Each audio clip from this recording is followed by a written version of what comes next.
Էլեկտրական ցանցերը գնացին Սամվել Կարապետյանի ձեռքից, այդ ամենը տեղի ունեցավ հայկական պատվիրակության Թուրքիա այցից հետո։ Ձեր կարծիքով խլեցին, որ ինչ անեն։ Որտեղ Թուրքին, որ ծախե թուրքերին, այդ կամ մի բան, ոչ մի բան չկա այստեղ։ Պարզ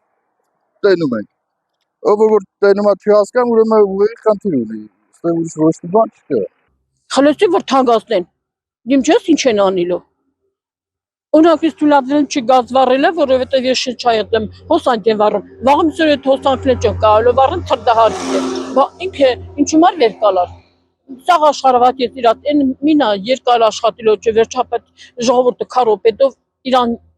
պետք է ոչնչացնեն։ Թող կա ինձ էլ տանի ձերբակալի։ Ես հիվանդությունը 4 դասան վարվել եմ, ես հիվանդությունը ստացել եմ։ Մինա ես սաղ ճանկս թմա բանտարկված եմ։ Թող տան ինձ էլ բանտարկի։ Իրանց ասելով պետք է իրանան աղուսանքը, բայց սուտ։ Իրանք վիրապետեն ամեն ինչով։ Եթե ես Սամվել Կարապետյանի ձեռքից առեցին, առան էլեկտրական ցանցը, նրանք չեն վայելելու։ Նրանք չեն վայելել։ Հետո Սամվել Կարապետյանը իր գործին ներկայանա։ Մեր բան կանեն երևի շատ։ Օրինակ։ Իզուրը խլեցին ինչ պիտի։ Սա լսեր կանջատը կտակում է կաշեց։ Իրակով կա գործը, ծախել։ Մեկ յուղերի ծախել, կամ թուրքերին կամ էսին։ Իրենց սովանեն, իրենց վերցնեն,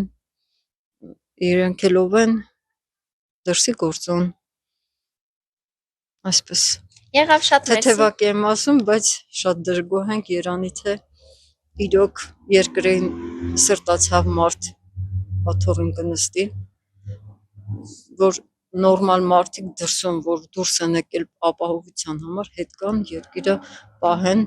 առաջ գնանք, ոչ թե հետ գնանք։ Ես չգիտեմ ինչ պիտի անեն, կտան մեկ ուրիշին էլ իրասում օզնական անձին։ Ինչ է կարծում, դենց ավելի լավ կլինի։ Չէ, ավելի վատ կլինի։